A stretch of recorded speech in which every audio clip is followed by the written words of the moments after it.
It's a commonly held misconception that the Earth is a spherical object that revolves around the Sun. But the fact is, of course, that the Earth is a circular dish surrounded by a barrier of ice that explorers have been attempting to penetrate for centuries. 2,000 years ago, an Egyptian scholar by the name of Eratosthenes performed an experiment that he claimed proved the Earth to be a sphere. However, there are serious doubts about the accuracy of his data and his scientific procedures. Dr. Leo Ferrari explains. The Eratosthenes experiment is an experiment supposedly conducted in the 1st century, whereby this ingenious person was supposed to have proved, I say that in quotes, that the Earth was a sphere of some 4,000 miles radius. Eratosthenes one day noticed that the sun was directly overhead in Syene, whereas he noticed that on the same day, at the same time, the sun made an angle of 7.2 degrees to the vertical at Alexandria, which was some 530 miles away.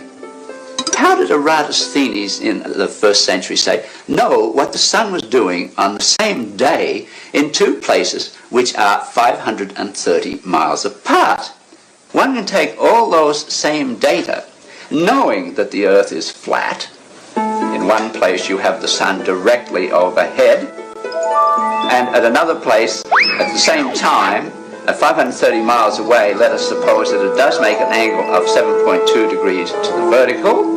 Then we have a right-angled triangle, which it can be easily shown that the sun is some 4,000 miles up in the sky.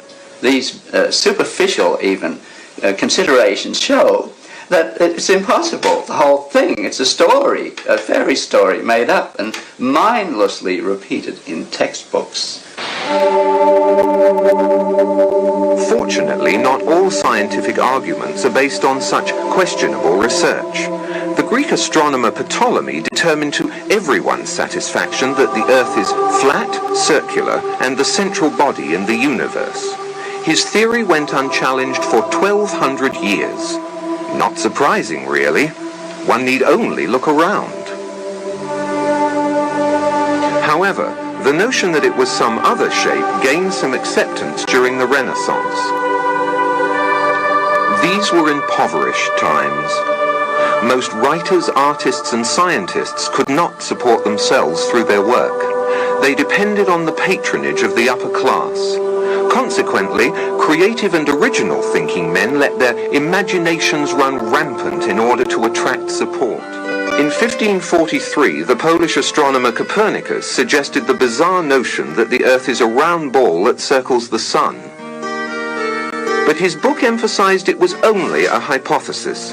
He further avoided controversy by withholding the book for 13 years, and then by dying on the day it was published. So Copernicus' notion that the Earth was a ball you couldn't fall off of was readily embraced by businessmen.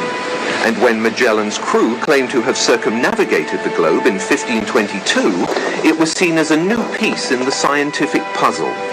But more importantly, it was seen as a strong psychological boost for free enterprise.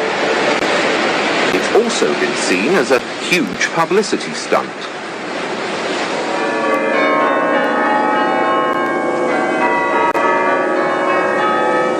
The argument, for all practical purposes, came to an end when the Church of England was established by law during the 16th century. They rejected many laws of the ancient Catholic Church, and to appear forward-thinking, they embraced many radical scientific notions prevalent at the time, including Copernicus' round Earth theory. With this endorsement, the theory found its way into the schools, which were then largely controlled by the Church. It has remained there to this day, and many children have accepted it without question. There's all kinds of proofs right around you that show that the Earth is flat. A very simple one to think of is that we use plumb bobs to build buildings. In other words, to get the wall of a building going straight down, you'll take a string with a heavy weight hanging from it, and you make the building follow that string. That plumb bob will point to the center of a round Earth. That means that if you imagine that this was the correct Earth, you can imagine a plumb bob held here would point in that direction, and a plumb bob held here would point in that direction. That means the buildings would be bigger on the top than at the bottom. It would also mean that boats would constantly be sailing downhill. And invariably, in any discussion about the shape of the Earth, the first argument used in support of its rotundity is that as ships sail out to sea, the tops of their masts are visible longer than the hull. The fact is, of course, that the light rays from the lower part of the ship are no longer reaching the shore. The sailor thinks that he's traveling around the Earth this way, when in effect he's traveling around the Earth this way. And he's creating a circle. He's moving in a continuous direction around. He goes through the various parts of the circle, and he comes back where he started from. Swim around this way. Does running round your neighborhood prove that the neighborhood is round? Samuel Burley Rowbottom, better known throughout the scientific community as Parallax. In 1881, he had published this book, Earth Not a Globe.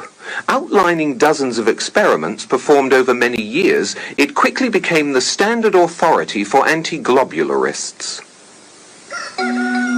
Perhaps the most significant experiments were those carried out on a canal known as the Old Bedford Level.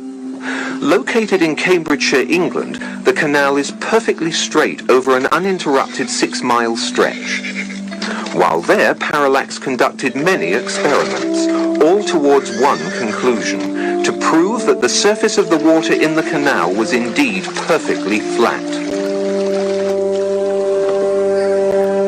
In one experiment, a boat carrying a flag rowed from one bridge to another 6 miles away. An observer with a telescope placed 8 inches above the surface of the water found that the flag and the boat were distinctly visible throughout the entire distance. If the Earth is a sphere with a circumference of 25,000 miles, then over a distance of 6 miles, the second bridge should mathematically be 16 feet below the observer's eye line.